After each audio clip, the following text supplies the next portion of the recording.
Well, sexual health is not talked about enough, and tonight we're going to try and rectify at least part of that.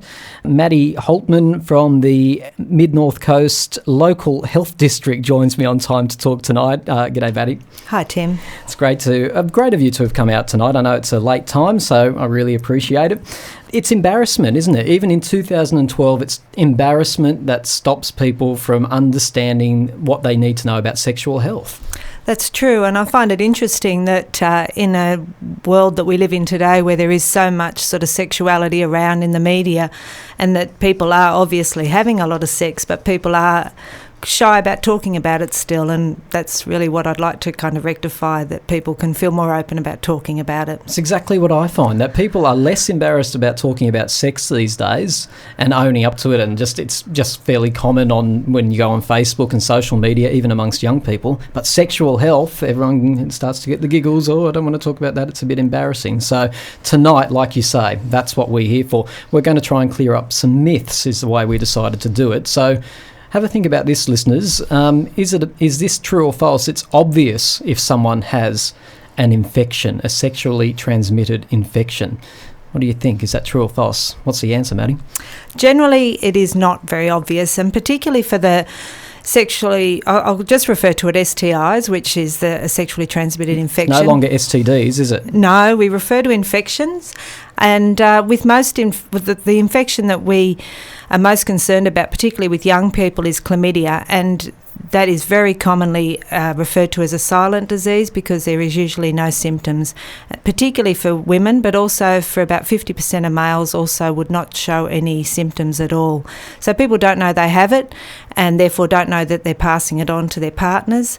And the only way really to be sure to know whether you have that infection is to get tested. So what is the advice? If you're a sexually active person and you're not necessarily monogamous, you should be getting tested regularly, male, female, no matter what type of sex, no matter what sexuality. Testing is just should be a normal part of life? That's right, it should be. And you should certainly try and get tested every time you change a partner, but that may be a bit impractical for some people who are changing partners regularly. People that are changing partners a lot should try and get tested at least every 6 months. And certainly if anybody had any signs or symptoms, as I said, many of the STIs don't have any symptoms, but some do. And if people were to have a sore or a lump or a bump, that should encourage them to get tested. But unfortunately, some people, even when they have symptoms, are too shy to actually front up to a doctor or a sexual health clinic to be tested. Which brings us nicely into myth number 2. Again, listeners, have a think about this. Is it true or false? A sexual health check involves you having to get your junk out, having to actually expose your genitals. Is that true or false, Maddie? Well, generally it's false. Occasionally, as I said, if you had a symptom, if you had a sore or a bump or a lump, it would make sense that the doctor would want to see it. If you had a discharge, there is some chance that the doctor may want to see that discharge or take a swab for that discharge, but often people can actually collect their own swabs. But the most common and the easiest test to be taken, and that is for chlamydia, which, as I mentioned, is the most common STI, would be a wee in a jar. So people would just have to give a urine sample and that would be sent off for pathology, and typically that would be tested for chlamydia and gonorrhea. And there are also blood tests as well, aren't there? There are blood tests, and the blood test most would be used for HIV or syphilis. Would be found out through a blood test. What would happen if you fronted up for an STI test or a sexual health test with either your GP or at a sexual health clinic?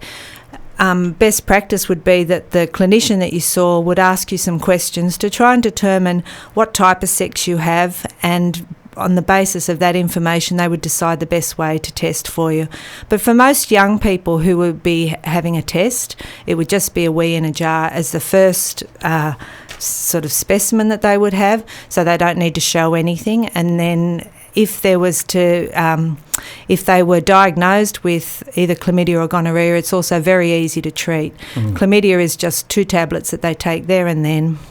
And so it's the sort of saying with chlamydia is that it's very easy to catch, but it's very easy to test for and very easy to treat. So you've referred to chlamydia a few times. Is this one of the most common forms of STIs, is it? It is, and particularly for young people. What form does it take? I am happy to admit I am very naive in this area, and I know about chlamydia, I believe, amongst koalas. That's right. And I know it's amongst humans too, but what form? How would I know if I had chlamydia? Like, I know I've got to go and get tested, but you're saying there's no particular signs for me to look for? No. If there was, if for males, they can sometimes experience burning when they wee or when they urinate, or they might experience ache in their testicles. Females may also have some burning or some discharge. As I say, very typically for females, there is no signs or symptoms at all. And does it go away on its own? It does go away on its own in somewhere between 6 months and 2 years. Oh, well, you're better off getting treated then. Well, and the unfortunate thing about it is that even though it does actually, what we would say, self-resolve, it can have done some damage that you don't know about it. So okay, so that brings us to another one that we want to clear up. This is myth number 3. What do you think about this, listeners? Again, I couldn't today when I looked at these, I didn't get many of them right, I have to say. Is it true or false catching an STI will not affect a person's fertility? I have to say I answered, well, I believe that STIs probably wouldn't affect someone's fertility, but in fact I'm wrong, aren't I? You are, and particularly for chlamydia. Chlamydia does affect people's fertility. Males and females. That's right. Amazing. A lot of people think that it's only a female disease, but it is a male disease as well, and it can affect male fertility as well. And unfortunately with fertility, you mentioned with chlamydia, you mentioned that it can go away, or we did discuss that it can go away. But when people can have repeated infections, then that risk to their fertility grows. So the body mounts an immune response that gets worse every time that they get reinfected with that. And so if people aren't getting tested and then they get infected more than once, and that can happen if they perhaps are even revisiting an old partner who may be a reservoir of the disease, then they can get reinfected, and over time that inflammation response poses a particular threat to people's fertility. Here's a question without notice. If you go and get yourself tested, do the right thing, and you do have a positive reading for something like chlamydia or any other STI, should you be telling your past sexual partners about that? Yes, you would be encouraged to. Ooh, but how awkward. It can be awkward, but I guess if you try and think about whether you would like to be told, so, you know. Not so sure. But there is, you know, I don't want that to be an inhibitor for people to go and get tested, because, of course, nobody can get the information out of you as to who your previous partners were. Sure. And there's a number of options around it. So you can either tell them yourself, or your clinician, your doctor or the sexual health clinic can notify your partner for you. And there are even some websites that you can use where you can put your partner's phone number in and they can get sent an anonymous SMS saying that you've been... Interesting. So the notification for your partners can be anonymous. They don't actually have to say... Well, that's fantastic. That Tim has an STI and now you do too. I'm definitely not cutting that one out for the promo. No. Let's put that in context. Joking. Now, when I went to school many years ago, sexual health programs in schools, they were there, but to be honest with you, the best thing I can remember doing was putting a condom onto a banana, and that was all I can remember learning. There's so much more to learn. So can you talk to us about condoms? I'm sure, by the way, sexual health programs in schools are much better these days. Yeah. But tell us about condoms, because it's such a basic, but it's still so misunderstood. Well, condoms are the best way to prevent STIs in general, and it is also quite an effective form of contraception as well. A lot of times there is one of the myths is that contraception in itself, like the contraceptive pill or implants, prevent STIs as well, which isn't the case. You do need to use condoms to prevent STIs. Condoms are particularly good at preventing chlamydia and gonorrhea, and what we call the STIs that are the drip STIs, because they cause discharge, or they can cause discharge. Condoms have some effectiveness in preventing STIs such as warts, genital warts and genital herpes, but they're not foolproof for preventing those because there can be some presence of the virus in the bits that aren't covered by the condom, or so there is some potential for people to contract herpes or genital warts. And they don't break very often, do they? Or they No. barely break. In fact, I'll speak openly, I don't ever remember a condom breaking on me. No, that's right. There's a lot of myths Because around they condoms might have as used well. to be. There might have been a time where they weren't so reliable. Am I right about that? I'm not sure about that. I guess certainly in the olden days, I think that initially they were made out of sheep's intestine, so I imagine goodness. they might have been a bit less Well, I was reliable about to in say those days. technology has really helped us in this area. I know that. Yeah, and one of the things that people can do to really make condoms not just less likely to break, but also a more pleasurable experience is to use lubricant, just a water-based lubricant, and people should not use an oil-based lubricant because that can make them more susceptible So a to breaking. water-based lubricant. A water-based lubricant. There's a good so tip. one of the ones that you can buy to enhance your pleasure as well.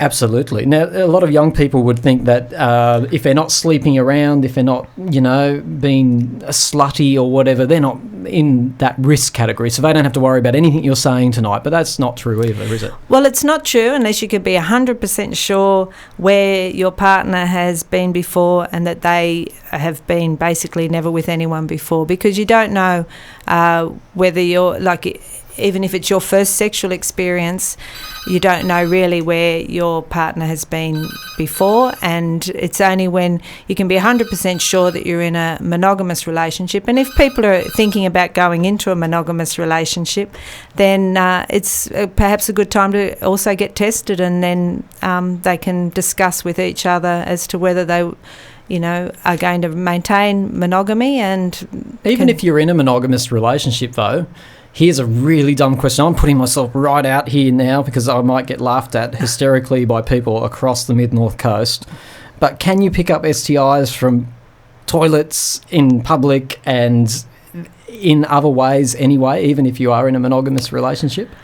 No, you can't. They're called Okay. they're called a sexually transmitted infection because they are transmitted through sexual acts. But So when I'm down at Port Central and I use the public bathroom, I have nothing to fear No. in terms of STIs. I've never heard of anybody getting an STI from something like a toilet seat. Okay. Typically, the viruses are, Feels so much better. are fairly fragile. They don't last long outside, or off the human body. Okay. Now, just a final question. Think about this, listeners at home. All STIs can be cured. True or false? What's the answer? Well, that's false. I've talked about chlamydia and gonorrhea being very easy to treat, and syphilis is thankfully treatable in our modern world. It didn't used to be, and it did used to cause big problems. Syphilis isn't so common, and but as I said, chlamydia and gonorrhea, two of the most common ones, are easy to treat. The viruses such as herpes, genital herpes, that is genital warts, and HIV are not treatable, not curable, but they can be treated. So they can certainly be managed so that people can suffer very little ill effect from them through the use of medications. But all of those, the virus does stay within the body and can basically be suppressed to a very low level so people don't have any ill effects of it, but it can potentially come back or flare up at times of perhaps stress, or obviously HIV is a more complex virus. Yeah. But even HIV these days, there's very good medicines, and that Can be managed a lot better. it can be can't it? managed Yeah. a lot better, and people can basically live very long, fruitful lives. Okay, so let's recap here, Maddie. Prevention, we should be using condoms.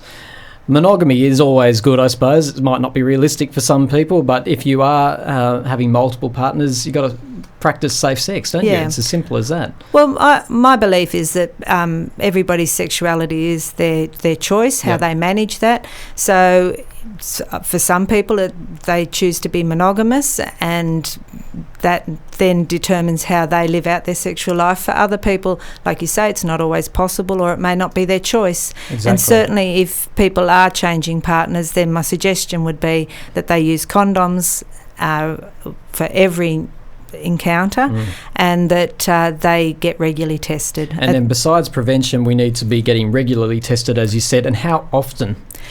Well, 6 monthly, ideally, if you're changing partners regularly. And I'd like to make the point that you can get a sexual health test, or, you can have a screening done either at your GP, or you can go to the sexual health clinic. But as I say, any GP, and often GPs might not actually raise it, and I'd like to sort of suggest that people feel empowered enough to suggest it to their GP that they might like a sexual health screen, and that they need to realise that they can give consent for whatever needs to happen. So the first line, if they may just wish to have the urine specimen, and that can be their option. If the GP suggests, then they may go for further testing, such as blood tests, following on from that. Fantastic. And Aboriginal people, of course, can also access their Aboriginal medical services. Absolutely. Now, Maddie, thank you so much for coming in tonight and giving us a bit of a rundown on that. We'd love to have you back again sometime. No worries. Sounds Thanks, good. Tim. No worries. You're listening to Time to Talk. Give us a call. Now is the time to do it. 6585 3456 is our telephone number tonight.